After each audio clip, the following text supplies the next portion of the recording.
Se cortó recién, ¿no? Sí, se cortó, Fer, no te escuché más. Sí, Estaba sí, No, siguiendo con sí, yo pero tampoco. se me cerró Yo pensé que directamente, era Wi-Fi. se cerró Zoom, se me cerró. Así que nada, volvemos a empezar. Justo estaba yendo, dije, bueno, voy a ver si lo vuelvo a conectar. Compartir, ahora sí. Lo cambiamos acá. El poder mundano fue lo que caracterizó esta etapa de el... No me acuerdo esto, cómo lo ponía para que no me moleste, porque ahora me está molestando. Bueno, vamos a ponerlo ahí.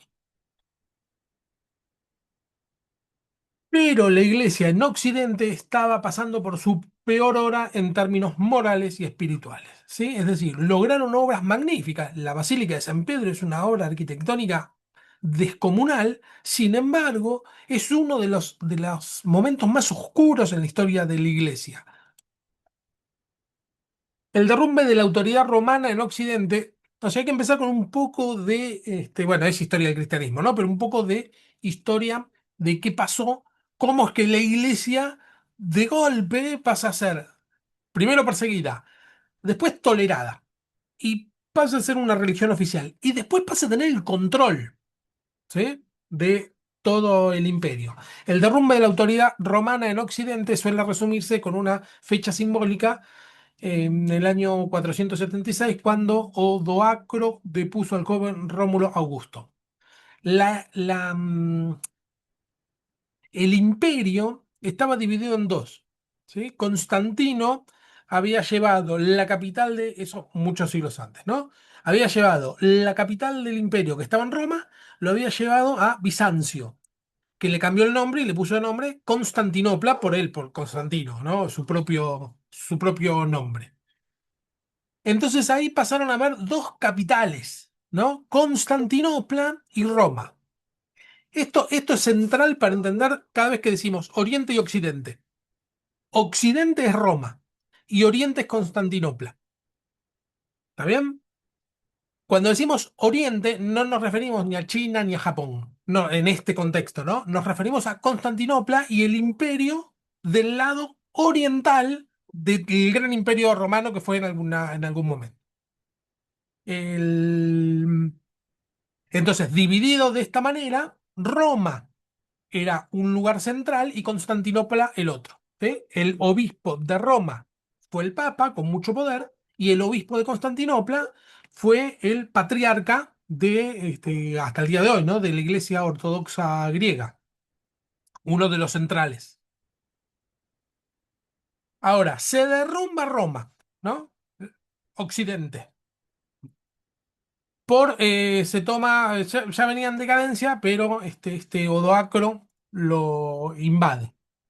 Antes de ese momento ya existía una pérdida de control territorial, una crisis fiscal que impedía sostener ejércitos, una fragmentación administrativa y un debilitamiento de la vida urbana. Roma no cayó, se pudrió, dijo un autor que eso yo lo leí, mire, yo esto lo leí cuando iba al secundario, en un autor de texto de secundario y me había encantado la frase. Roma no cayó porque siempre la pregunta es ¿cuándo cayó Roma? No cayó nunca, se fue pudriendo, decía el autor este. Lo busqué por todos lados, no encontré el autor, entonces yo lo cito en el libro diciendo, un autor dijo alguna vez, Roma no cayó, se pudrió, pero tiene un autor, pero desconozco quién es. Bueno, en el plano político, el vacío de poder no significó ausencia total de autoridad, ¿no? Cae el emperador, es tomado por ejércitos, mm, serían alemanes, pero no es el término alemán, porque no existía Alemania como tal. Ahora ya me va a salir. Es invadido, entonces el poder político cae, ¿sí? Pero no queda vacío del todo. La seguridad dejó de depender del Estado y pasó a depender de pactos de clientelas y defensas particulares, es decir, seguridad privada. Dejó de haber un ejército que defendía a Roma, ¿no? El famoso ciudadano romano que el ejército lo defendía. Bueno, ya desaparece el ejército, desaparece todo, y empieza a cambiar la forma de disponerse en el mundo, y es que cada uno, un tipo con mucha guita, bueno, tenía muchos terrenos y contrataba gente para que lo lo, lo resguarden, ¿no? Ejércitos privados. Cada uno de estos tipos ricos son los famosos señores feudales, ¿sí? Por eso se dividen muchos feudos que son como países chiquititos. Cada hombre, bueno, tenía su gente que laburaba, su gente que lo defendía y dependía de ese señor. Eso fue de a poco. En el plano económico, la contracción del comercio de larga distancia afectó la disponibilidad de bienes, el abastecimiento urbano y la circulación monetaria. Es decir, empieza a caer económicamente todo lo que era el imperio. La vida en las ciudades se volvió frágil, la recaudación fiscal se redujo ostensiblemente y con menos impuestos hubo menos infraestructura, ¿no? Al volverse un estado pobre, bueno, lo que se conocía con los famosos acueductos y vías romanas empieza a decaer, deja de existir eso que se conocía. En el plano social, el vacío de poder. Está ladrando un perro, no sé si los toman a ustedes o no llega a tomarlo al micrófono. ¿Me No, yo escuchan no bien lo ustedes? escucho, porque tengo el micrófono apagado. No, no, no, Yo no. no lo Acá escucho. en mi casa está ladrando un perro. Si ustedes no lo Ah, no, escuchan, no, sigo. escuchame acá. No, no, listo. Yo Si no lo Yo no molestaba, te escucho. escucho. cortaba y lo iba a ver. Pero no, no. Si ustedes escuchan bien, genial, no hay problema. Bien. En el plano social, porque tengo mi perro enfermo y está ladrando dentro de mi casa. En el plano social, el vacío de poder golpeó el corazón de la vida cotidiana. Las comunidades buscaron protección y estabilidad donde pudieran encontrarla. La lógica, decir, bueno, se va armando como se puede. En algunos lugares esa protección, ahí está, germánicos era el término, es lo que pasó a ser Alemania, pero no es correcto hablar de Alemania en esta época. En algunos lugares la protección vino de los reyes germánicos, los invasores, que asumieron formas romanas de gobierno. Otro provino de los señores locales y otro provino de la autoridad eclesiástica, es decir, de la iglesia, especialmente del obispo y especialmente del obispo de Roma, que empezó a centrar funciones que antes no formaban parte de su función principal. Antes la función principal, si bien ya era una función política, y habíamos visto con Constantino que el emperador ponía obispos donde más o menos le convenía, al desaparecer la imagen del emperador tan fuerte, bueno, queda el obispo. ¿Sí? Van desapareciendo los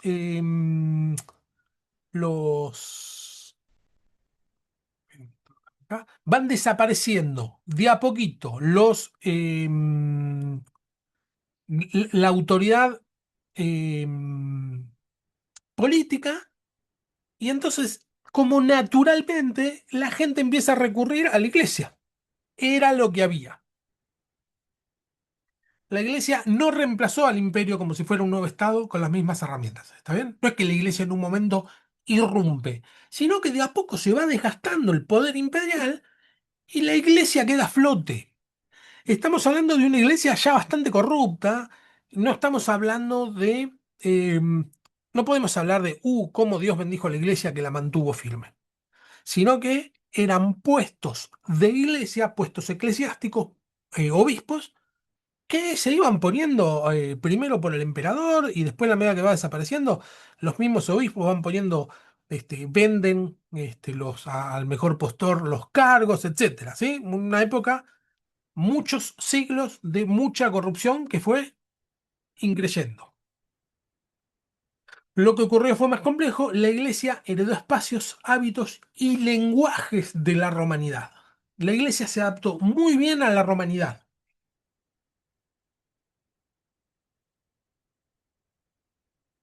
En varias ciudades, el obispo pasó a ser un mediador entre la población y los nuevos poderes. ¿Sí? El obispo empezó a tomar un lugar distinguido, negoció rescates, ¿no?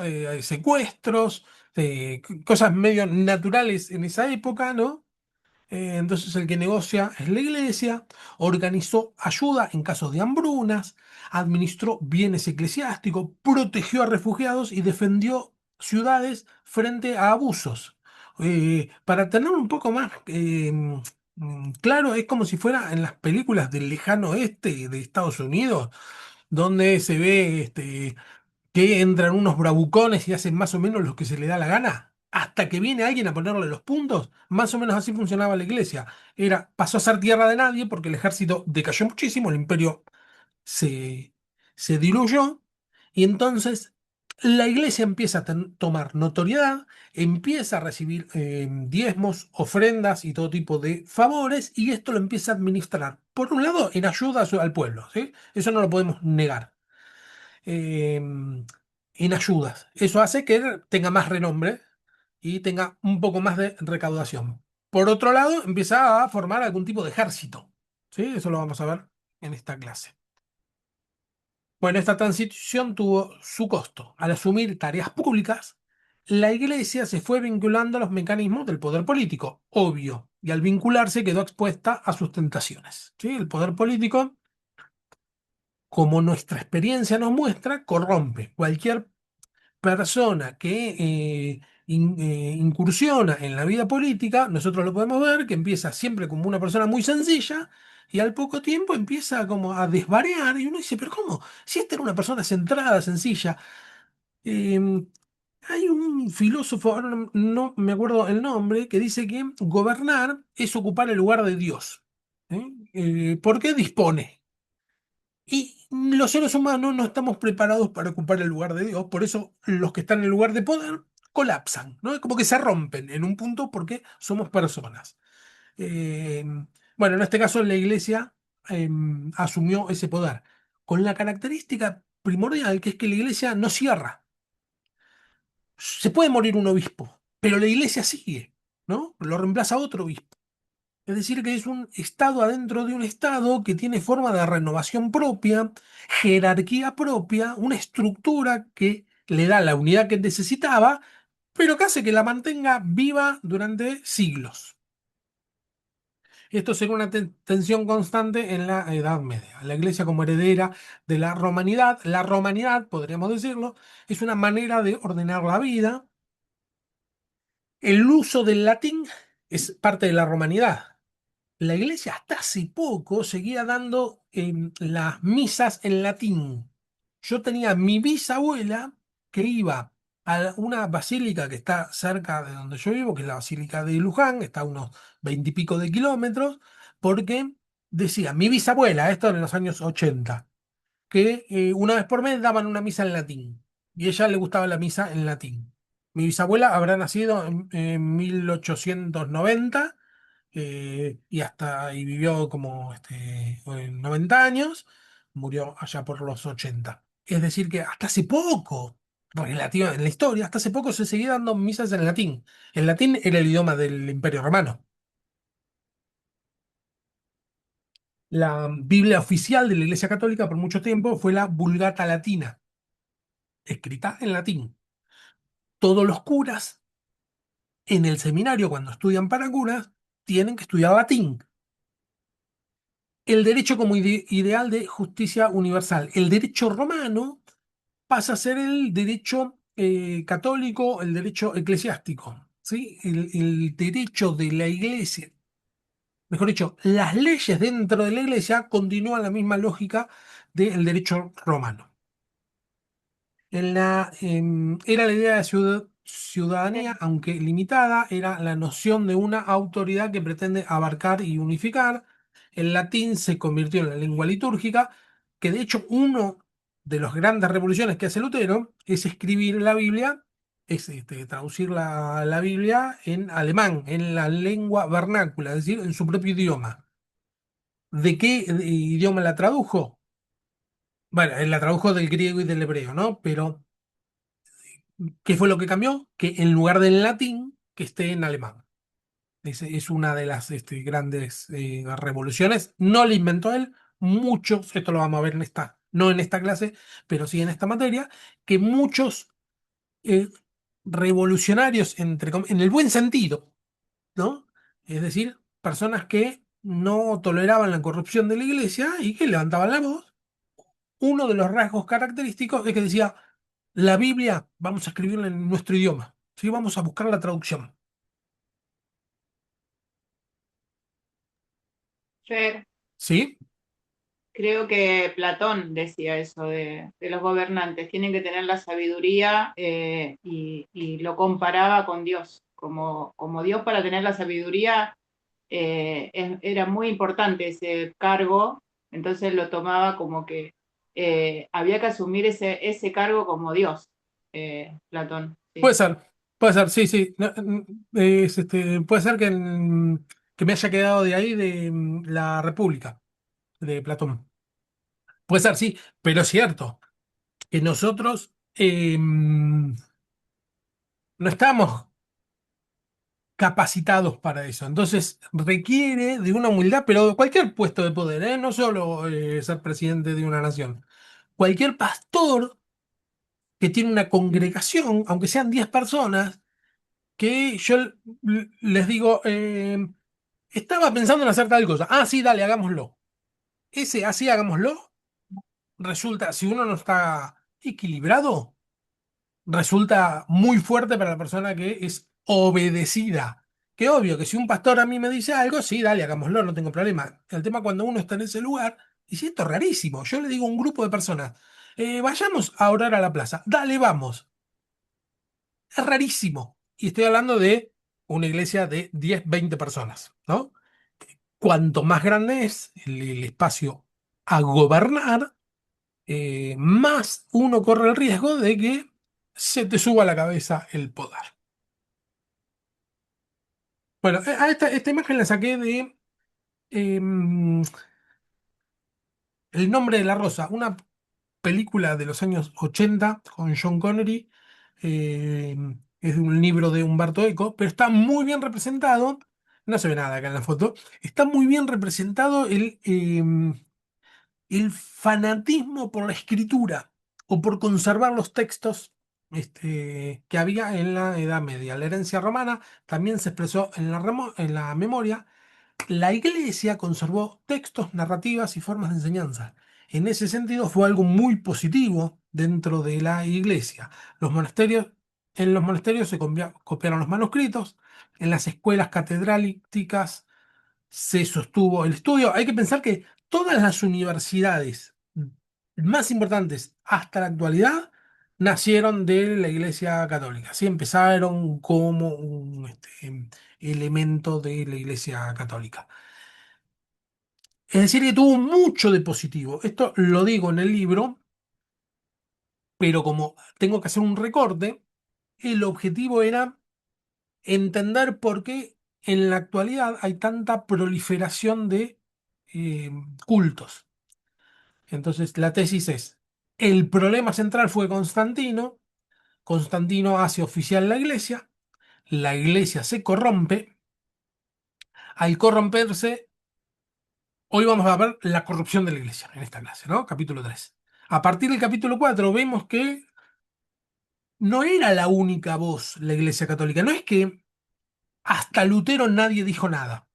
Lutero fue el único que se le ocurrió quejarse, no. Hubieron muchas formas de manifestar la discrepancia con la forma en que se manejaba la iglesia, muchas maneras, entonces iba generando presión interna, pam, pam, pam, y es como si fuera un globo que se va inflando, inflando, inflando, y Lutero es ese alfiler que logra perforar a penitas eso que se venía gestionando desde dentro, y sabemos que basta con un alfiler para que reviente todo, ¿sí?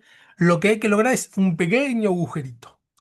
Ese fue Lutero, ¿sí? Que tiene mil defectos. Si estudiamos a Lutero, vamos a ver que la forma de pensar de Lutero se parece mucho más a a cualquier cura de pueblo en la actualidad, más que a un pastor evangélico. Eh, no en lo central, no obvio.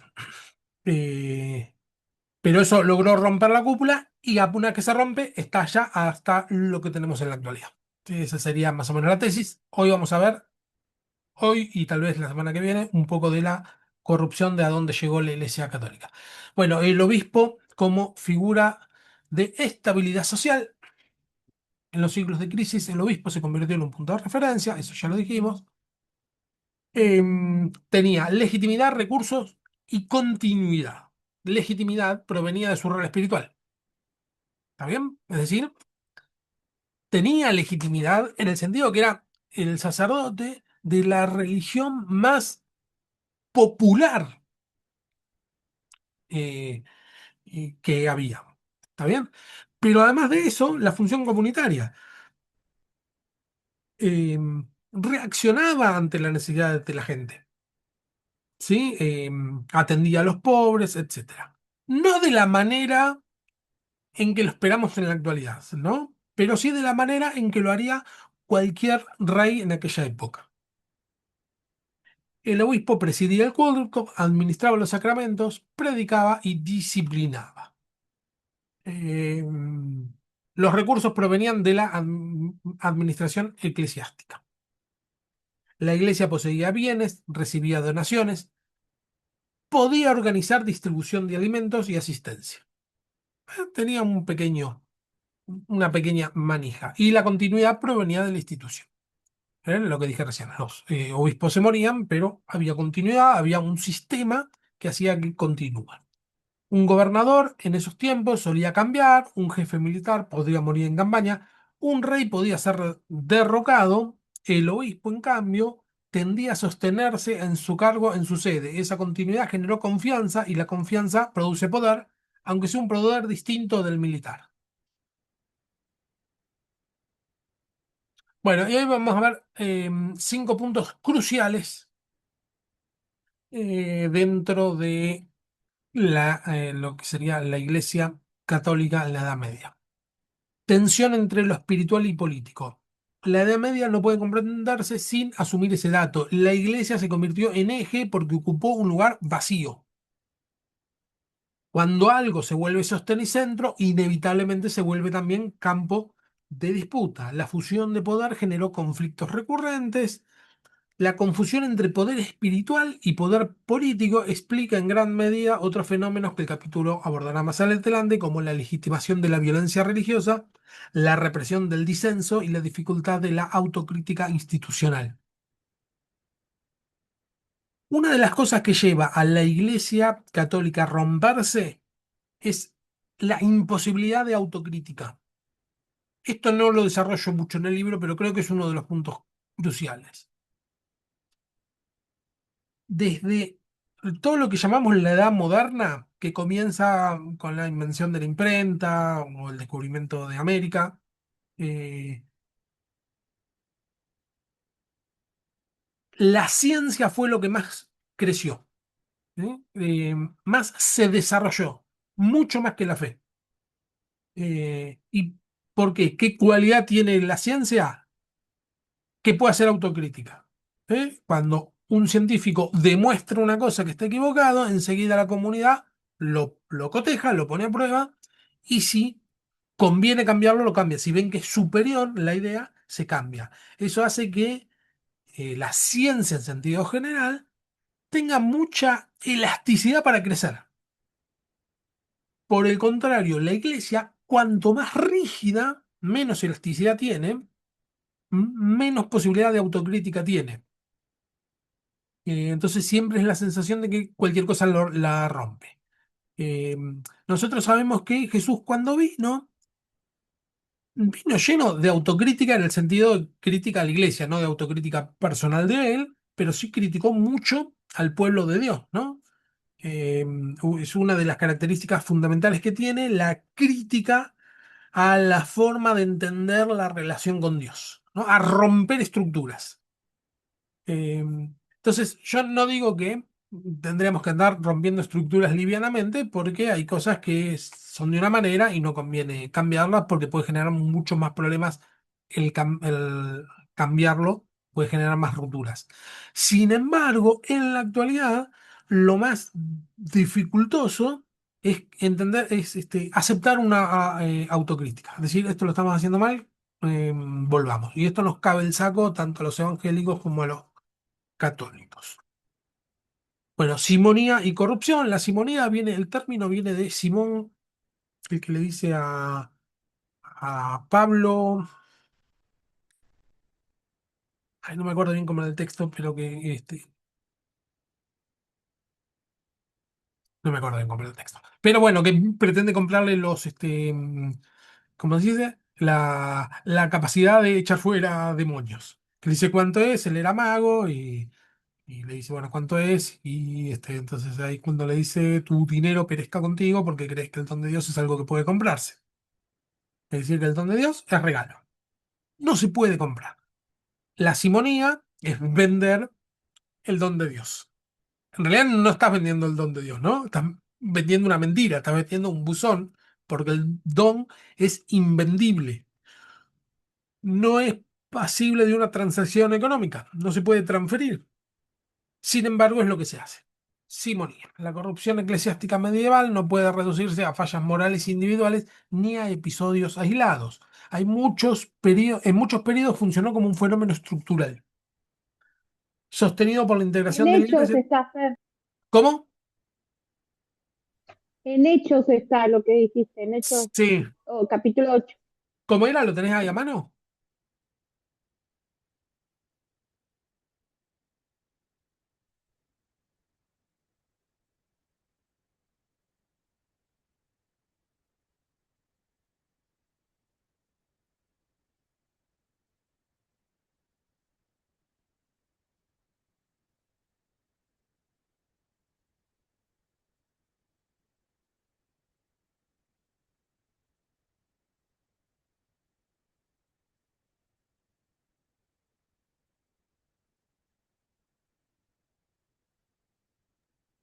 Fer, ¿hiciste alguna pregunta? Porque estaba atendiendo y no te escuché. No, le pregunté a Nanu, pero me parece que no me escuchó. Ah, porque te veo vos que estás, o sea, no sé Sí, si estaba no, la esperando que cámara me conteste Nanu. silencio. Sí, sí, ahí te contesto, Fer, lo estoy buscando Ah, dale, porque lo dale, dale, busqué, dale, pero cuando lo no. tengas, cuando lo tengas. Bueno, en muchos, hizo un silencio, yo esperaba tranquilo. En muchos periodos funcionó como un fenómeno estructural sostenido por la integración de la Iglesia en el sistema feudal y por una comprensión patrimonial del ministerio. Es decir, pertenece un derecho o un ministerio a determinada familia, ¿no? Es decir, el obispo les dejaba el obispado a un ser querido, a un sobrino e inclusive a hijos. Uno dirá, pero el celibato impedía que tengan hijos. Sin embargo, tenían hijos de forma clandestina y los nombraban obispos a los hijos de los obispos. Ahí lo encontré. Vamos, Nano. Simonía.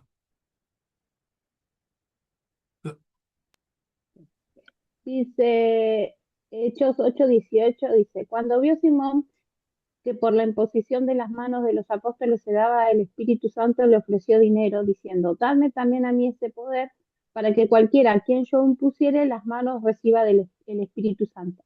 Entonces Pedro le dijo, tu dinero perezca contigo porque has pensado que el don de Dios se obtiene con dinero. No tienes tú parte ni suerte en este asunto, porque tu corazón no es recto delante de Dios. Arrepiéntete pues de esta maldad y ruega a Dios si quizás te sea perdonado el pensamiento de tu corazón. Porque en hiel de amargura y en prisión de maldad veo que estás. Respondiendo entonces Simón dijo, rogad vosotros por mí al Señor para que nada de esto que habéis dicho venga sobre mí. Bien, ese era Simón el mago. Y era Pedro, yo dije Pablo, pero no, era Pedro el que le dice, tu dinero perezca contigo. Es decir, desde muy temprano ya estaba bien claro que no se puede comprar el don de Dios. Sin embargo, fue una práctica que se siguió haciendo hasta la actualidad, porque Lutero de lo que se queja, aunque no lo dice con estos términos, es de la simonía, porque era la venta de indulgencias. Cuando se queja Lutero, ya lo vamos a ver, que era, se vendía el perdón de Dios. Y Lutero dice, es imposible que se venda el don de Dios, eso es simonía. En la actualidad, muchas iglesias evangélicas caen en la simonía, que es el famoso pacte con Dios y Dios te va a restituir. Es decir, pone plata y Dios te va a dar una bendición. Eso es simonía. No se puede comprar el don de Dios. No hay manera, no hay un precio que pagar. Mejor dicho, el precio ya lo pagó Cristo. No tenemos que pagar nada. Entonces, es como en un loop. Permanentemente caemos en las mismas trampas. Todo lo que tiene que ver con historia del cristianismo nos sirve para darnos cuenta los errores sistemáticos que tenemos como seres humanos. Caemos siempre en la misma. Corrupción y simonía es algo que siempre está. no nos, es como que no nos termina de caer el clip que es gratis. Si no, no, algo tengo que pagar. No puede ser que sea gratis. Entonces falta con que alguno te diga, sí, algo tenés que pagar para que uno diga, ah, entonces pago. Eso es simonía. El don de Dios es absolutamente gratis y sus bendiciones son impagables. Obispados, abadías y parroquias comenzaron a ser tratados como bienes transmisibles susceptibles de intercambio económico o político. La gravedad del fenómeno radica en que durante largos periodos la simonía dejó de percibirse como una anomalía, pasó a ser como algo normal.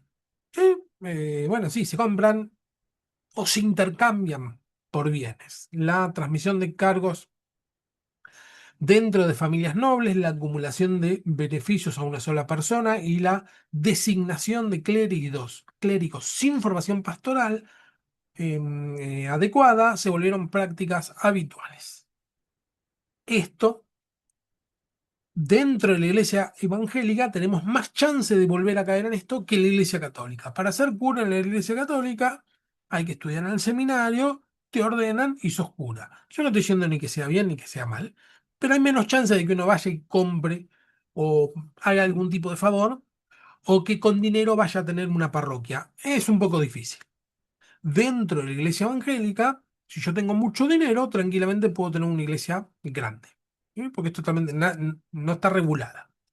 Me parece bien que no está regulada, esto lo quiero aclarar. Pero el riesgo es este, que es que una persona con dinero o el hijo, el famoso el hijo del pastor, pasa a ser el pastor.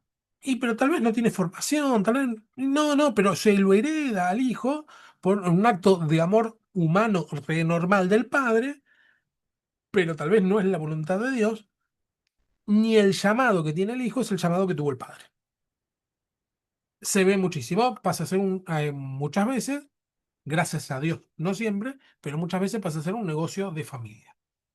La corrupción estructural deterioró profundamente la credibilidad de la iglesia, imagínense. Muchos obispos o abades no residían en sus sedes, delegaban funciones pastorales en clérigos mal remunerados y concentraban su actividad en la administración de bienes o en la política local. Es decir, lo tomaban como una empresa, una pyme. Era una abadía o un monasterio o algo así. El contraste entre el mensaje de Cristo y el estilo de vida alto del clero fue cada vez más evidente. Empezaron a tener opulencia y a demostrar que tenían opulencia, a mostrar el oro, a tener lujos, mientras que el pueblo no lo tenía. La predicación sobre humildad, pobreza y servicio convivían con prácticas de ostentación, favoritismo y abuso de poder. Se predica una cosa, mejor dicho, como yo ostento riqueza, no voy a predicar sobre la pobreza.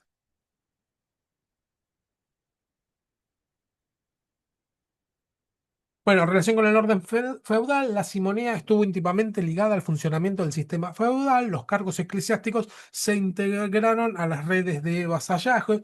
Un obispo podía ser al mismo tiempo pastor, señor feudal y funcionario del emperador o del rey. Acumulación de riquezas y poder económico. A partir de la constitución y consolidación de los estados pontificios, esto lo que está en rojo serían los estados pontificios de la Baja Edad Media.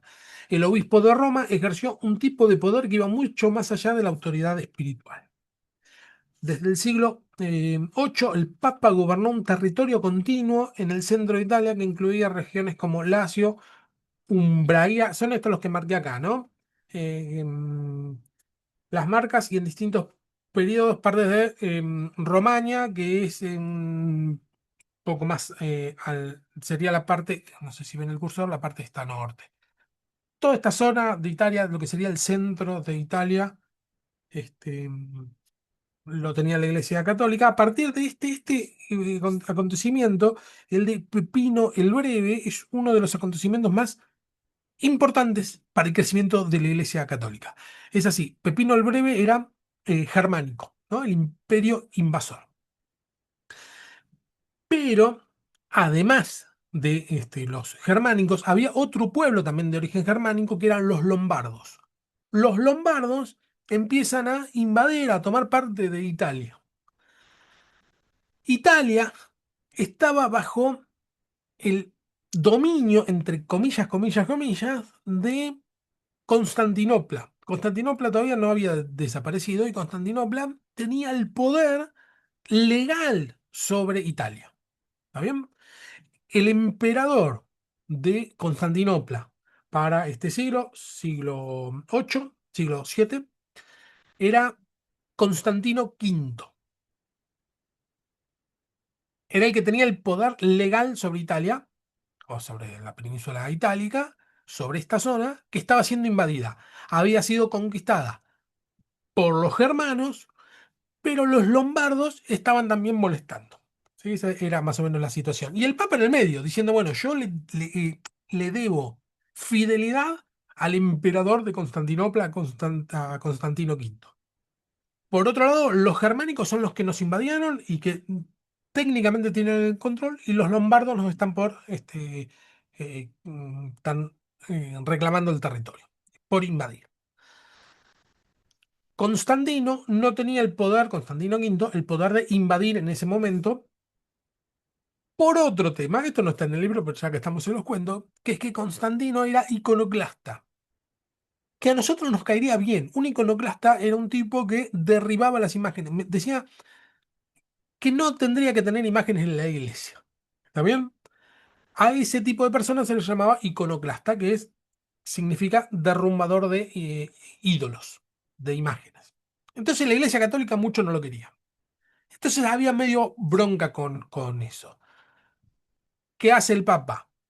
Va hasta donde estaba Pepino el Breve, que era el rey de los germánicos, o el emperador, a pedirle ayuda y a decirle, bueno, dale, te doy todo lo que, te doy entrada, te doy vista buena, vamos a darle la espalda a Constantino V.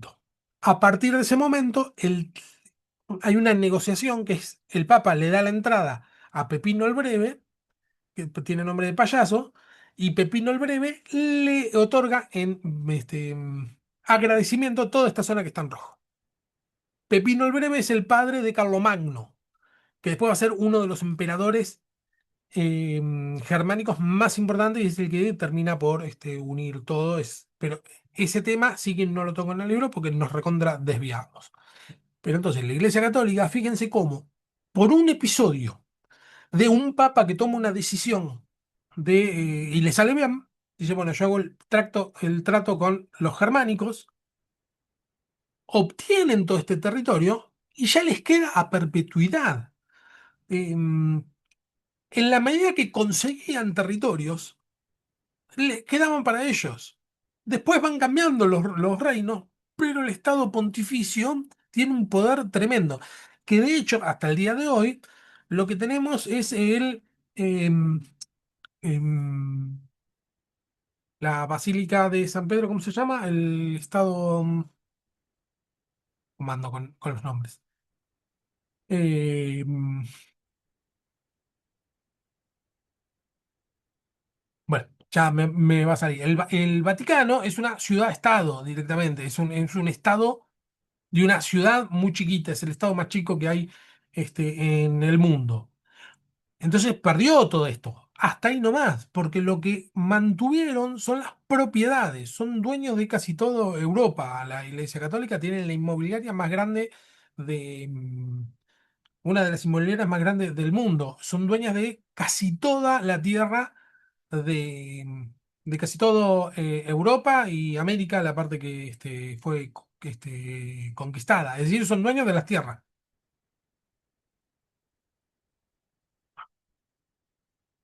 A partir de ese momento, el Papa dejó de ser solo el líder religioso para convertirse en un príncipe territorial, ¿no? Pasó a ser un terrateniente. La iglesia se convirtió en el mayor terrateniente, administró el latifundios, percibió diezmos obligatorios, ¿no? Pasó a ser un rey más y explotó recursos agrícolas y humanos. Pasó a ser el rey de ese lugar, el obispo, a partir de esta donación de Pepino el Breve. Abades y obispos actuaron como señores feudales con siervos a su cargo y jurisdicción sobre aldeas enteras. Este poder económico no fue secundario. Permitió a la iglesia sostener ejércitos, financiar construcciones monumentales, influir en la política local y negociar en igualdad de condiciones con reyes y nobles. La acumulación de bienes fue acompañada por discursos legitimadores. Se sostuvo que la riqueza eclesiástica servía para la gloria de Dios y el sostenimiento del culto y la asistencia de los pobres. Es decir, todas las riquezas que ostenta la iglesia en este momento es a causa de la gloria de Dios. Ese sería el argumento.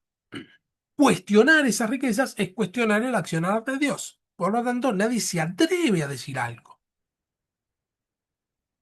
Impacto social: la concentración de riquezas eclesiásticas generó conflictos recurrentes. Campesinos sometidos a cargas económicas múltiples percibían a la iglesia como parte del sistema opresivo feudal. ¿No? La iglesia pasa a ser un opresor más. No pasa a ser el que libera, sino pasa a ser un opresor más que te pide los diezmos obligatorios, etcétera. La obligación del diezmo, en contextos de miseria, reforzó esta percepción que la iglesia no viene a ayudar, sino que es la dueña, pues uno de los dueños de las tierras. Y acá vienen los dos últimos puntos. Uno, la cruzada, y los otros, la Inquisición. En este caso sí, ya estamos en la Baja Edad Media, ¿no? Ya estamos en el siglo, a partir del siglo, pasado el siglo X. Desde el siglo VI, perdón, del siglo IV, los cristianos comenzaron a viajar con mayor frecuencia a Tierra Santa y a Roma. Una vez que eh, dejan de ser perseguidos la iglesia, empiezan a haber peregrinajes a Tierra Santa. ¿Sí? Roma, peregrinaban a Roma porque tradicionalmente allí se encontraba la tumba de Pedro y Pablo, pero a Jerusalén iban muchísimo porque era el lugar santo. ¿Está bien? En la práctica de visitar las tumbas de los mártires ya existía, pero ahora con el imperio oficialmente cristiano se volvió posible peregrinaciones más largas. La tradición afirmaba que Helena, la madre de Constantino, Constantino I, el Constantino que oficializó por primera vez la iglesia, la madre se llamaba Helena, y dice que una vuelta fue allá a Jerusalén y encontró entre unas ruinas, no, en un templo pagano que había, allí encontró debajo tres cruces. Entonces estas tres cruces, dijo, son las cruces en que crucificaron a Cristo y a los dos ladrones. Llegó a esa conclusión. Y no sabían, y decía, bueno, pero ¿cuál de las tres cruces es la cruz de Cristo? ¿Cómo lo podemos saber? Entonces sacó una astilla y buscaron a una mujer que estaba enferma y apoyaron la astilla sobre su cabeza y se sanó inmediatamente. Por lo tanto dijo, bueno, esta es la cruz de Cristo, y ahí la dividió en varias astillas, esta Helena, em, y la llevó tipo reliquia a distintas partes del mundo. En la actualidad, la Iglesia Católica tiene una cruz que la exhiben en Pascua, es decir, que ahora el próximo domingo el Papa seguro que va a exhibir la cruz con el pedazo de madera de la cruz de Cristo incrustada. No se ve nada del pedazo de madera, porque está todo bañado en oro y con muchos diamantes y qué sé yo. Con la ordenación de esto es último, entre comillas, ¿no? Después que murió la reina de Inglaterra, que asumió el hijo, ¿cómo se llama? Carlos, el Papa Francisco hizo hacer una cruz de plata tallada y qué sé yo, incrustada adentro con unas astillas de la cruz de Cristo. A chequear lo que es la cruz de Cristo, ¿no? En esto ya lo habíamos visto, creo que en la primera clase, la cantidad esto lo había dicho Calvino, que con la cantidad de astillas que hay de la cruz de Cristo se podía llenar un barco entero de astillas. Eh, pero bueno, son reliquias. Ahí entonces se hace la basílica donde encuentra esta Helena, se hace la basílica de la cruz de Cristo, en Jerusalén, entonces genera más atractivo para hacer más peregrinaciones a Tierra Santa, a Jerusalén. Cuando los árabes tomaron el lugar sagrado del cristianismo, surgió el temor de que las peregrinaciones se interrumpieran, ¿no? Como toman los árabes ese lugar, ahí sabemos que es una guerra de conflicto hasta el día de hoy, ¿no? Eh, entonces dicen, bueno, tal vez no podamos ir caminando, entonces empiezan a ir con seguridad privada algunos peregrinantes, es decir, van armados. Seguridad privada es que eran otros peregrinos que iban con armas. Pero la realidad es que la mayoría de los gobernantes mostró tolerancia con los peregrinantes pacíficos y nunca se los llegaron a prohibir. Debido a la inseguridad marítima causada por la piratería, el mar Mediterráneo lleno de piratas, la ruta habitual de los peregrinos occidentales los llevaba primero a Constantinopla, creo que puse el mapa, sí, primero a Constantinopla y desde ahí por tierra atravesando Anatolia, Siria, hasta llegar a Jerusalén. Le puse todo, este es el Google Map, ¿no? Y le puse todos los puntitos rojos de por dónde iba. El primer puntito es Estambul, que es lo que era Constantinopla. Venían desde acá, ¿no? De Roma, de toda esta parte. Y entonces peregrinaban primero hasta acá, hasta Constantinopla, y de ahí, ping, ping, ping, ping, ping, venían caminando hasta Israel. ¿No? Era un peregrinaje bastante largo. Hacia finales del siglo XI, el equilibrio político del Cercano Oriente se alteró de manera decisiva. Los turcos selúcidas invadieron primero el califato y luego el Imperio Bizantino, es decir, Constantinopla. Los lugares santos pasaron a manos turcas. Para los peregrinos, el resultado fue un viaje peligroso y confuso. Los relatos de quienes regresaban a Europa describían ciudades con gobiernos cambiantes y la presencia constante de bandas armadas. Es decir, empezó a ser peligroso el tema. En ese contexto comenzó a pensarse la peregrinación a Tierra Alta como el último viaje, una especie de marcha hacia la muerte. Había mucha veneración por los mártires que habían sido perseguidos siglos antes de ser oficiales. Había cierto afán de eso, entonces decían, bueno, iremos antes de morir o a morir a Jerusalén, ¿no? El lugar donde está la iglesia, los pedazos de cruz de Cristo, etcétera. Tierra Santa. Así surgieron los peregrinajes armados, grupos que no pretendían conquistar territorio, pero que estaban dispuestos a defenderse. A este trasfondo se sumió la tradición de la Guerra Santa. Ya había un discurso de Guerra Santa. La Iglesia antigua había debatido largamente la compatibilidad entre la fe cristiana y la vida militar. Esto se discute hasta el día de hoy, ¿no? Yo trato de no entrar en estos tiempos, trato de no entrar en Facebook en tiempo de guerra con Israel, porque hay muchos cristianos que dicen bien por los aviones bombarderos de Israel, y otros dicen qué barbaridad que se haga eso. No lo dicen en estos términos, sino de forma mucho más agresiva y tajante, y la verdad que eso mucho no me gusta. Lo que sí creo es que matar, n- no veo ningún fundamento cristiano en asesinar a otra persona.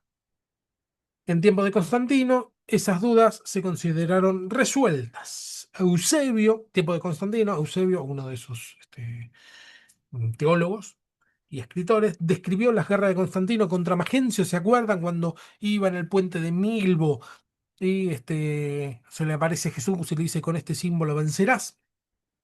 Bueno, entonces Eusebio dice, Dios le dio la victoria a Constantino, a partir de esa victoria hubo libertad religiosa, por lo tanto esa guerra fue bendita por Dios.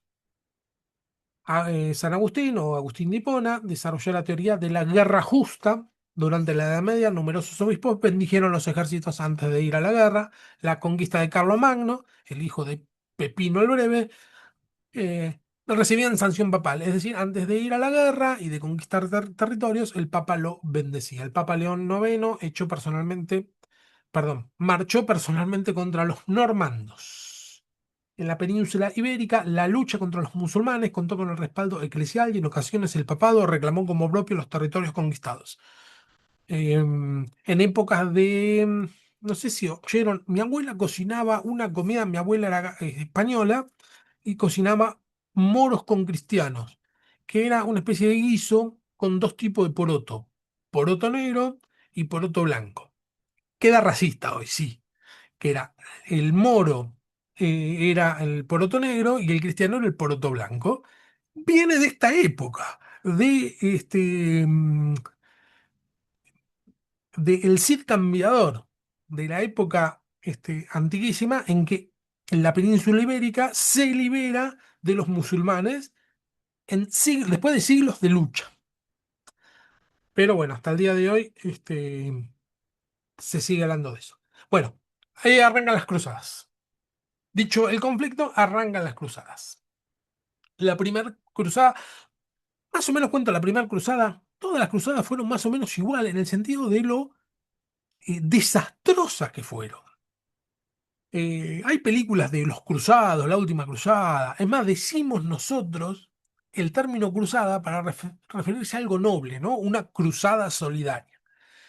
Las cruzadas fueron terriblemente em, em, em, feas. No tengo ninguna palabra me sale para describirla. Eh, Mujer, también se le decía sí. cruzadas a las guerras, también antes. Las ¿Cómo? cruzadas sangrientas, que también se Sí, le decían cruzadas a las guerras, las claro, cruzadas sangrientas y todo eso, también está el término, o sea, tal del cual. lado malo. Sí, tal cual, sí, sí, también. Bueno, la primera cruzada fue posible cuando confluyeron todos los elementos. El emperador bizantino, Alejo Comneno, ¿sí? Solicitó ayuda contra los turcos selúcidas. A ello se sumó una profunda crisis social en la Europa occidental, marcada por malas cosechas, hambres y epidemias. En este contexto, el Papa Urbano II lanzó un llamamiento al concilio de Clermont, en Francia, describió los sufrimientos de los cristianos en Oriente, estamos hablando de Constantinopla, es decir, el emperador bizantino era Alejo Comneno, bizantino. Bizantino es por Bizancio, que era la ciudad, que después se llamó Constantinopla, que es la parte de Oriente. ¿Está bien? Los peligros para los peregrinos y la profanación de lugares santos. Ofreció indulgencia, es decir, perdón de Dios, indulgencia plena a quienes murieran en esa empresa, asegurándoles el perdón total de los pecados. Es decir, en el fondo es simonía. Si vos das tu vida por esto, el Señor te perdona de todos los pecados.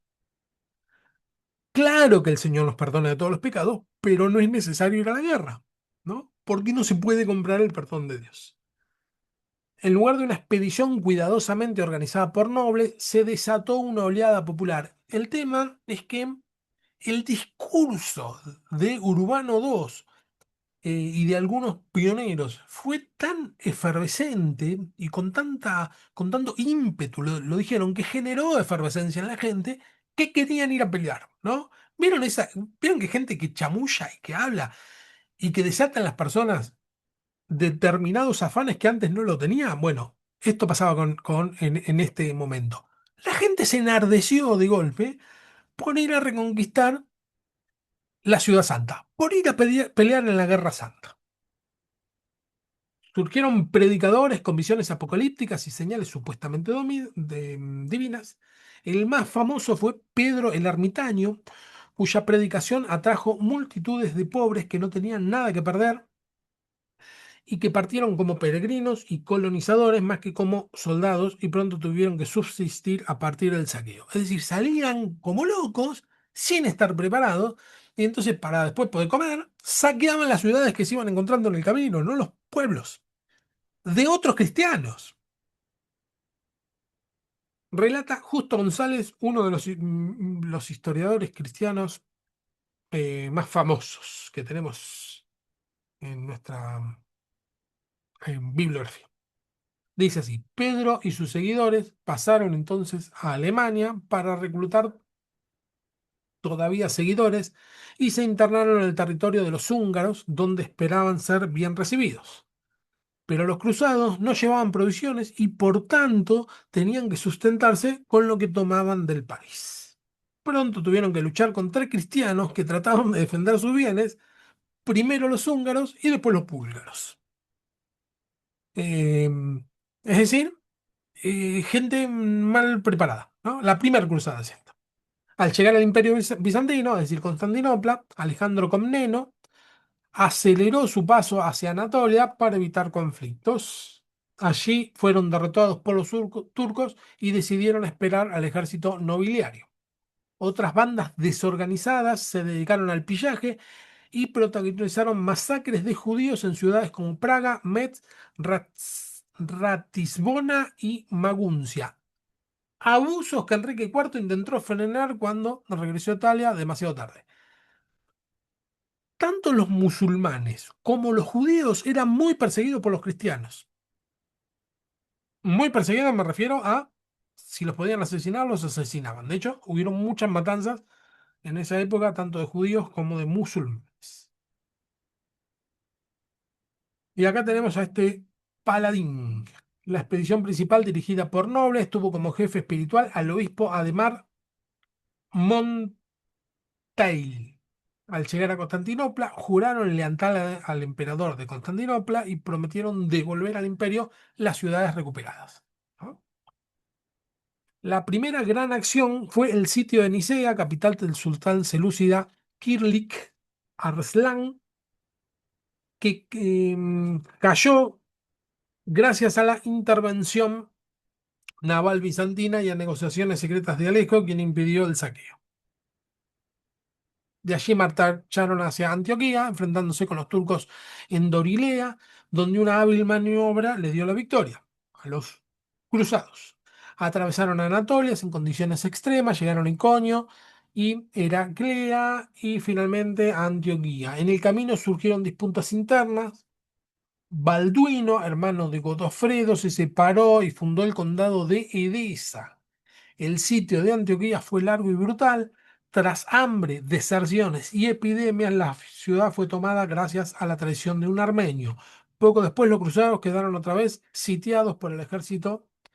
Y acá viene este pasaje que es increíble. En ese contexto apareció Pedro Bartolomé, quien afirmó que San Andrés y Jesús se le aparecieron para decirle que la Santa Lanza, la lanza que atravesó el costado de Jesús, se llamaba la Santa Lanza, estaba allí mismo en la iglesia de Antioquía. ¿No? Una visión que dice, está la Santa Lanza, que hasta ese momento yo no sé si ya la consideraban santa la lanza que había atravesado a Jesús, pero bueno. Los jefes cavaron donde se les indicó y hallaron efectivamente una lanza. Luego ayunaron 5 días y se lanzaron contra los turcos con la lanza como un estandarte. ¿Sí? Tenemos la Santa Lanza de Cristo. Derrotaron a todos los musulmanes y se quedaron con un gran botín. Hasta ahí uno dice, bueno, un elemento místico dentro de una batalla normal. Relata Justo González. Por fin los cruzados regresaron al campamento del enemigo para tomar el botín de guerra. Allí encontraron numerosas mujeres que los turcos habían traído consigo y un cronista nos cuenta que era tal el fervor de aquellos soldados cristianos que no le hicimos nada malo, sino que solamente las matamos a lanzadas. Imagínense lo enfermo que estaba esta gente, que encontraron mujeres y dijeron, no, vamos a ser buenos cristianos y no las vamos a violar, sino que las vamos a matar con la lanza. Em, Tras nuevas disputas, ordalías y la muerte de Pedro Bartolomé, el ejército marchó finalmente hacia Jerusalén. El 7 de junio de 1099 divisaron las ciudades del Monte del Gozo. Tras un asedio marcado por falta de agua, la llegada de refuerzos genoveses y rituales penitenciales, Jerusalén cayó el 15 de julio de 1099. Siguió una matanza indiscriminada de musulmanes y judíos descrita por testigos como una carnicería sin precedentes. Esa es la primer cruzada. La siguiente cruzada. La segunda cruzada. a- Acá hago una especie de síntesis muy breve de cada una de ellas. Vamos a pasarla porque no tiene mucho sentido. La quinta cruzada, sexta cruzada, séptima y octava, liberada por tal, juzgado por sus propios objetivos. Solo la primera y la sexta lograron éxitos parciales. Es decir, la primera cruzada que describí como esa barbaridad es una de las pocas que lograron tomar Jerusalén por poco tiempo. pero en el medio fueron haciendo unas fechorías de lo más bajo que puede existir en el nombre de Jesús, con el poder que le daba en ese momento la iglesia cristiana, eh, que por lo menos se arrogaba el título de católica. Todo lo demás dejó como saldo ruinas, resentimientos duraderos y una profunda huella de violencia en la historia del cristianismo medieval. Y acá viene la última parte. Estamos en 22, tal vez lleguemos. Sí, yo creo que sí. Santa Inquisición. Y este es el icono que siempre cuando uno habla de la iglesia medieval, lo más duro, además de las cruzadas, que por ahí mucho no se sabe de las barbaridades que se hicieron, pero esto sí, la Santa Inquisición sí se sabe. Y empiezo con un relato muy conocido, porque quedó detallado y escrito explícitamente las barbaridades de esta familia. Dice, en el año 1600 las autoridades de Múnich arrestaron bajo sospecha de haber practicado brujería a la familia Paperheimer. Pauls, el padre, Ana, la madre, los dos hijos mayores y un niño de 10 años llamado Hansel. Los inquisidores empezaron a torturar al pequeño Hansel. El protocolo de interrogatorio, que todavía puede leerse en los archivos de Múnich, cuenta con una nota de uno de los interrogadores referida al niño de 10 años. Puede ser torturado hasta el límite para que incrimine a la madre. Después de ver cómo lo sometían a una serie inenarrables de tortura, los Pappenheimer confesaron numerosos crímenes. Están torturando a su hijo de 10 años y dijeron, sí, confesamos todos los crímenes que quieran, entre ellos el haber matado a 265 personas mediante la práctica de brujería y el haber provocado 14 tormentas destructivas. Todos fueron condenados a muerte, incluido Hansel. Primero los mataron a todos y después mataron al niño de 10 años. Bueno, el punto de partida puede situarse en 1184. Para llegar a este punto de una iglesia resiliente que aguantaba las persecuciones a este punto, de ser de lo más atroz que se puede haber en la historia de la humanidad con el poder que ejercía. En noviembre de ese año, 1184, durante el sínodo celebrado en Verona, el Papa Lucio III promulgó el decreto ado, abol, yo para el latín no soy muy bueno, ad abolendam. Obispos y autoridades civiles quedaban obligados a colaborar activamente en la detección y reprensión de disidencias doctrinales. El problema central de lo que se llamó la Inquisición es encontrar desviaciones doctrinales, es decir, algo que se aleje de la sana doctrina y corregirlo. A partir de aquí, la lucha contra la herejía dejó de ser una reacción ocasional y pasó a convertirse en una política eclesial sistemática. Tras la llamada Cruzada Albigense, el Concilio de Toulouse en 1229 fijó disposiciones concretas que muestran a tal punto de vigilancia que la fe... eh, vamos a pasarlo, vamos a pasarlo. Los tentos conciliares son explícitos. Dice así, la herejía ya no era solo una cuestión de predicación desviada, sino que buscaban inclusive lo más íntimo de las personas. Los textos conciliares son explícitos en autorizar registros de casas, sótanos, espacios ocultos, y se transformó en una búsqueda casi policial sostenido por redes locales de denuncia y control. El modelo de la Inquisición episcopal comenzó a cambiar de forma decisiva en 1230 bajo Gregorio IX. Entre 1231 y el 34, el papado impulsó la creación de inquisidores delegados directamente de Roma. El objetivo fue claro, unificar criterios, profesionalizar los procedimientos y reforzar el control. Y acá tenemos una especie de manual técnico. Un paso más en la profesionalización, siglo XIV, entre el 307 y el 323, la región de Toulouse actuó como, bueno, se redactó la práctica Inquisition Hereticae Pravitais, un manual técnico destinado a otros inquisidores. Ese texto lo tengo en PDF, para el que lo quiera. El texto clasifica tipos de herejes, propone formularios interrogatorios y detalla procedimientos. Allí puede verse con claridad el procedimiento inquisitorial, inquisitorial, no parte de la presunción de inocencia como hoy, que uno dice, bueno, es inocente hasta que se demuestre lo contrario. Esto no es. La denuncia la vamos a tomar por cierta. Vamos a lograr que confiese. Entonces, esto para no hacerlo muy largo leyendo todo el texto. Es así, era. Bastaba con la denuncia para que vengan los inquisidores. ¿Sí? El inquisidor es el que logra hacer que la persona confiese. ¿Cómo hacemos para que confiese? Bueno, por medio de la tortura. Sabemos hoy que una persona torturada es capaz de confesar cualquier cosa, como esta gente que dijo, sí, está bien, nosotros provocamos 14 tormentas eléctricas. ¿Está bien? Porque bajo tortura uno dice cualquier cosa con tal que lo dejen de torturar. Entonces se utilizaba la tortura como herramienta. Si la persona decía que sí, que era culpable, bueno, se le ejecutaba inmediatamente. ¿Está bien? Si decía que era inocente, es que Satanás lo tenía un poder diabólico que hacía negarse a decir la verdad y de engañar al propio inquisidor. Y entonces en este texto se ve cómo se considera al inquisidor una pobre víctima de un gran engañador, que como que se va quedando sin armas porque cuando la persona sostiene su inocencia, siendo que sabemos que es culpable. Entonces, una vez que se lo asesinaba, los bienes de la persona asesinada se repartían entre el inquisidor, el juez y el denunciante.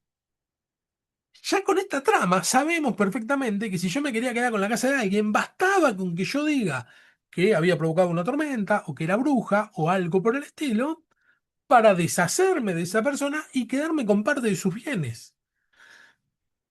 Uno lo ve desde lejos y simplemente sabe que eso no puede funcionar de ninguna manera. Sin embargo, la iglesia lo hizo durante siglos. En efecto, es sumamente, dice así el texto, en efecto, es sumamente difícil apresar a los herejes cuando no confiesan abiertamente su error, sino que lo ocultan, o cuando no se cuenta con testimonios ciertos y suficientes contra ellos.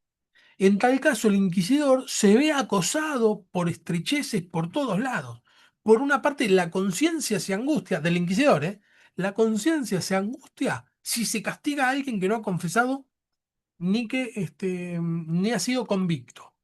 Pero por otra, oprime aún más el ánimo del inquisidor, instruido por la experiencia frecuente acerca de la falsedad, la astucia y la malicia de tales personas.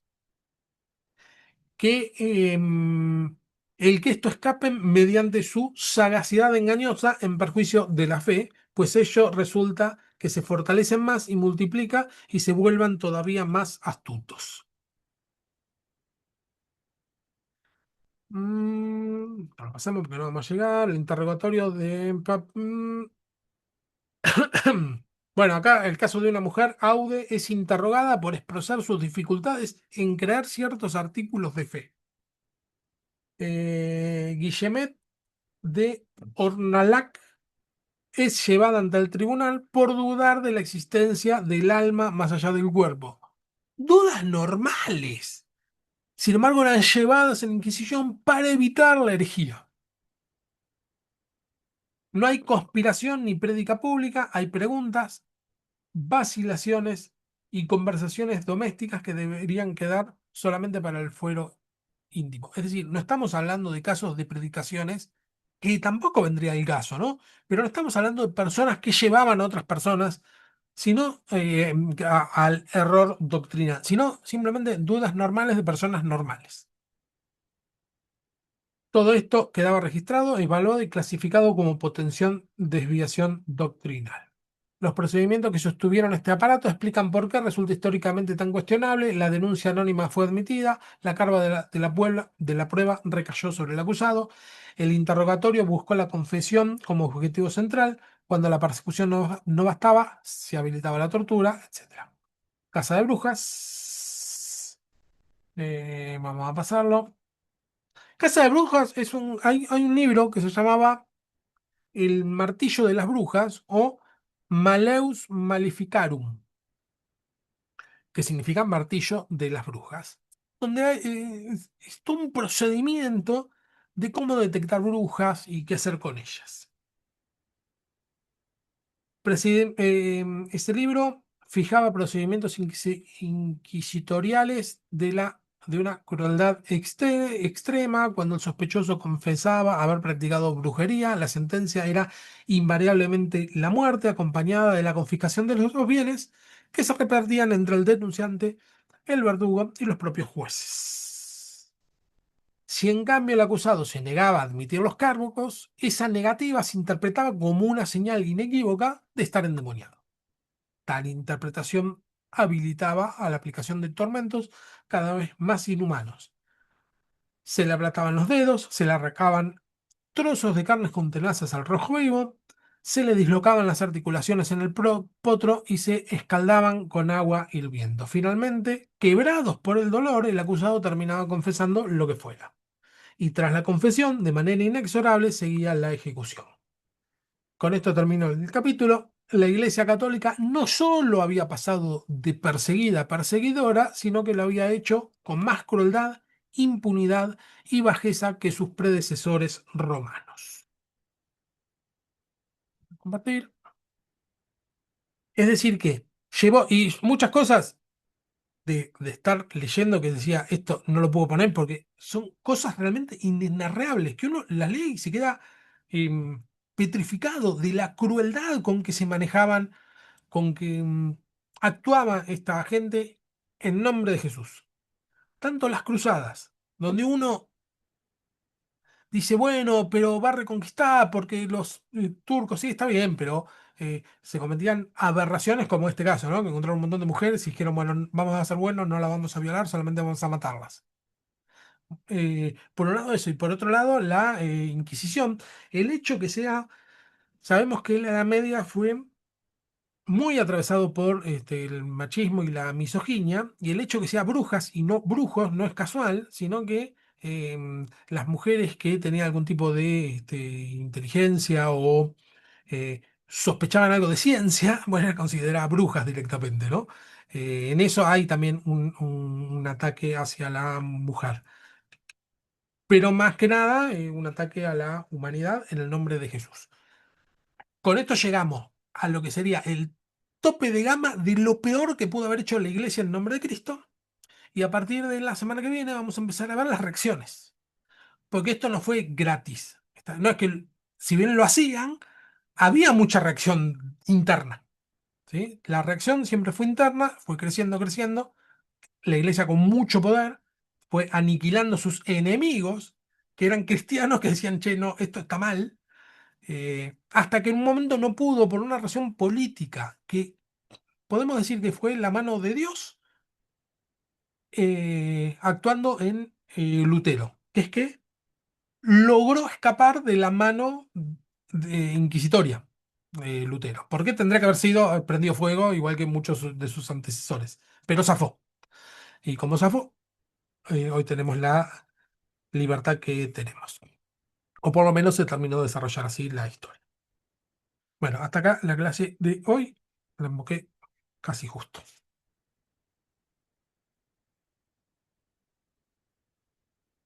¿Preguntas, comentarios? Que no Profe, entendían nada los muchachos.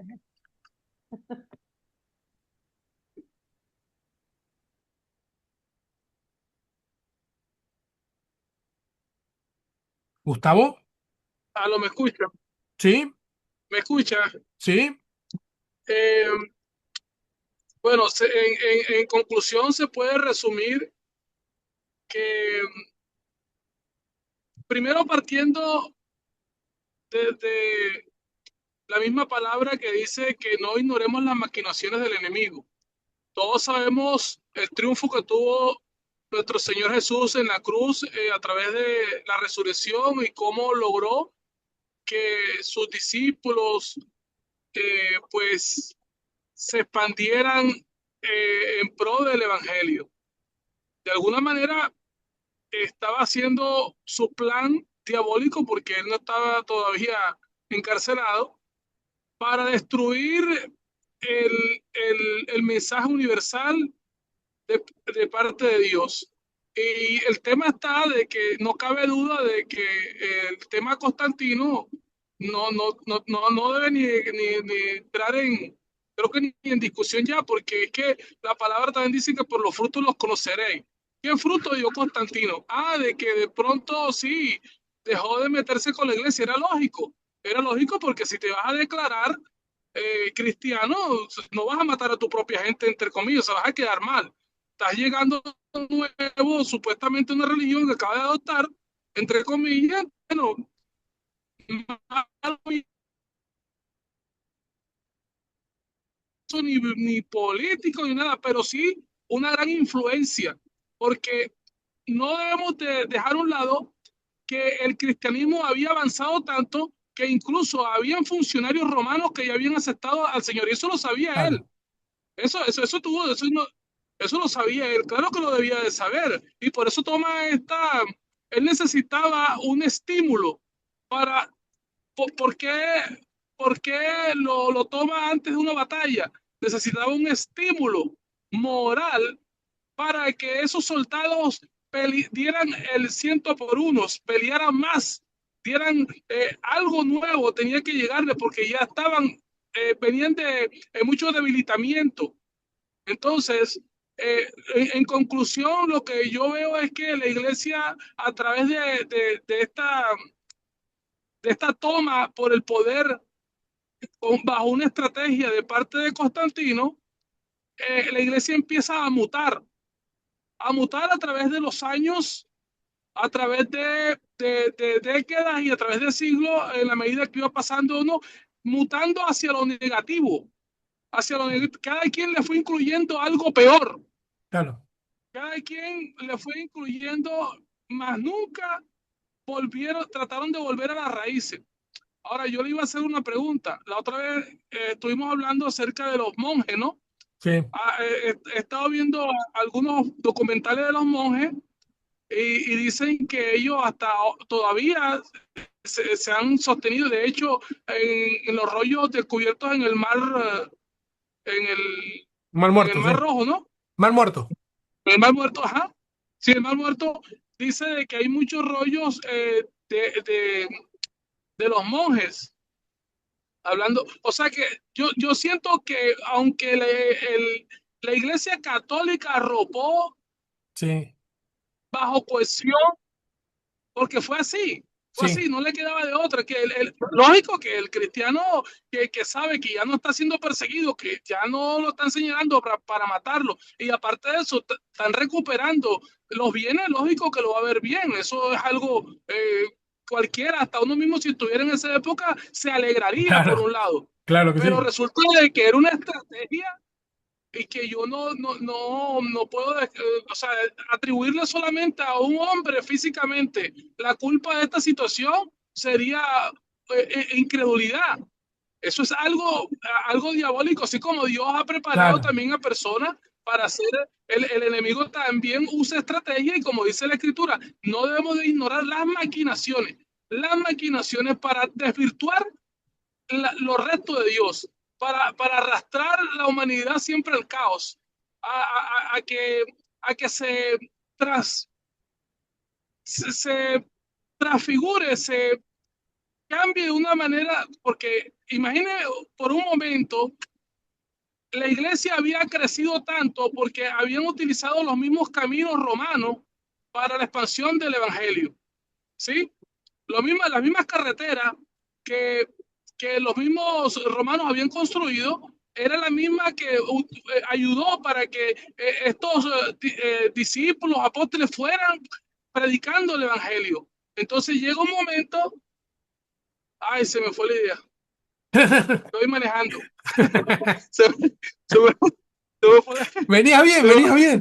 se me fue- sí, pero, o sea, es la forma de cómo se, Sí, se busca la manera estratégica de arropar, de transfigurar, de dañar todo lo original.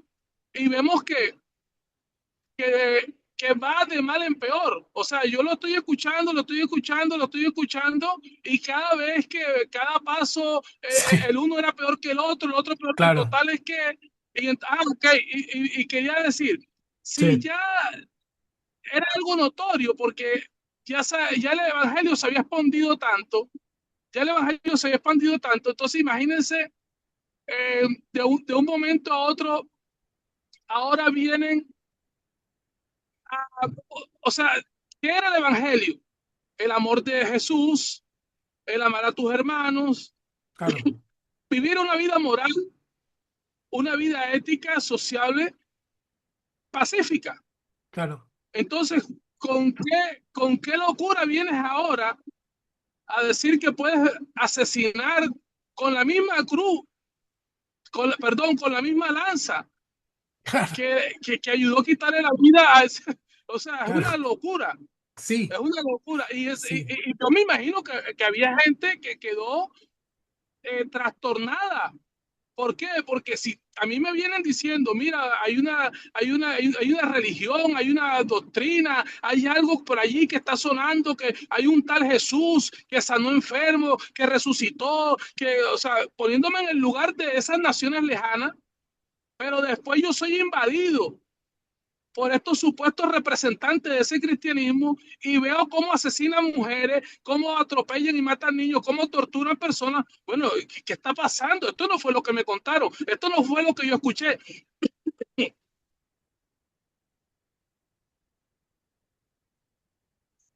¿Sí me escucha? Sí, te escucho. Sí, o sea, buscando la forma de trasladarnos al lugar, ¿no? Y Sí, de ver el daño tan terrible, y a la vez para darnos cuenta que esto nunca fue ni aprobado por Dios, ni de parte de Dios. Esto fue una locura total, buscando de entorpecer, de dañar la imagen del evangelio real, de dañar el eh, la expansión que era lo que el Señor quería de un principio, de expansión del Evangelio. Pero fíjese de que Dios siempre en los momentos que aunque se vea oscura, oscura la cosa, Dios sale la luz de Cristo, y ahí sé que los monjes jugaron un papel de resguardo sí, fundamental, y también el tema de Lutero, y sé que, como dice usted, hay mucha gente como Lutero que contribuyó y que son anónimos, que claro. ni siquiera se mencionan, pero son de esas personas que hicieron el trabajo de hormiga, que aportaron muchísimo para que saliera y explotara Lutero, Calvino y todos los demás. Tal Yo cual, no quería aportar eso. tal cual. Gracias, Gustavo.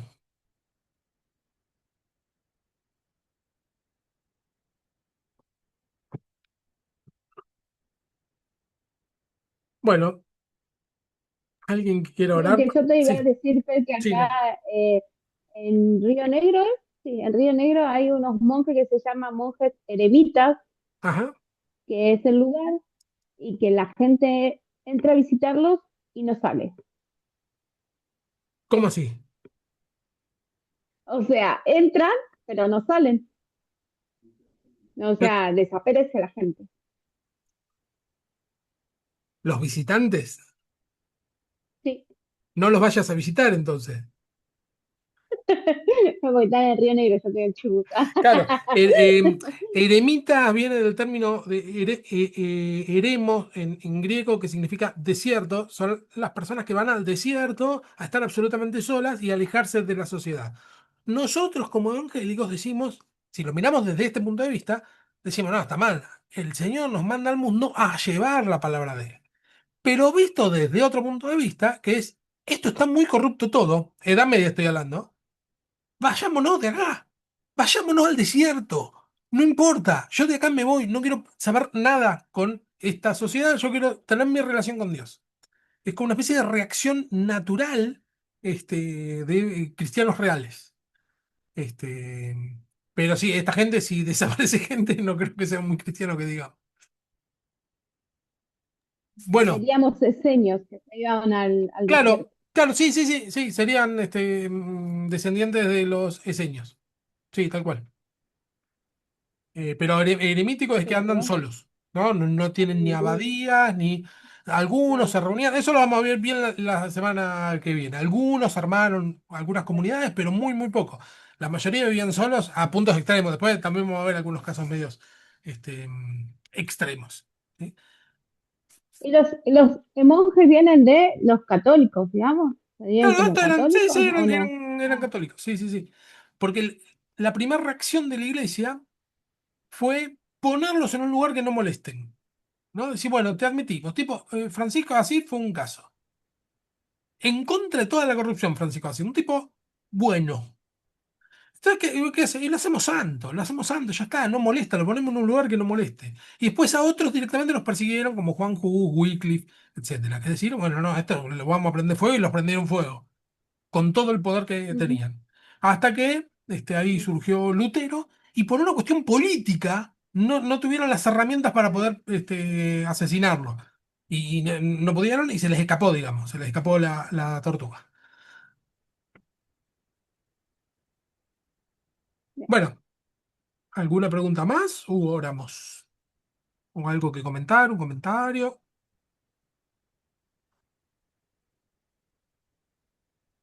No, yo ya estoy. Ya estoy. Bueno, el que quiera orar para Ya terminar, estoy. perfecto. Yo oro igual. Dale.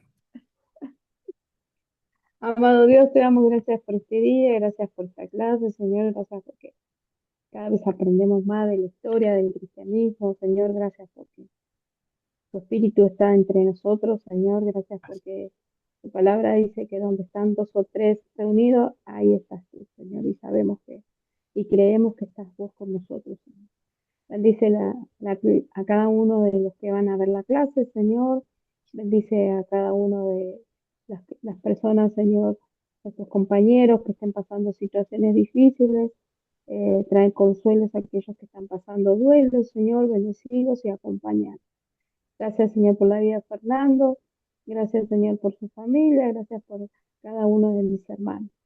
Te damos gracias y te bendecimos en el nombre de Jesús. Amén. Amén. Gloria a Dios. Bueno, Amén, amén, amén. Bendiciones. bendiciones. Bendiciones. Nos vemos el martes que viene. Adiós. Bendiciones, amén. Listo. Nos Chao. vemos. Bendiciones.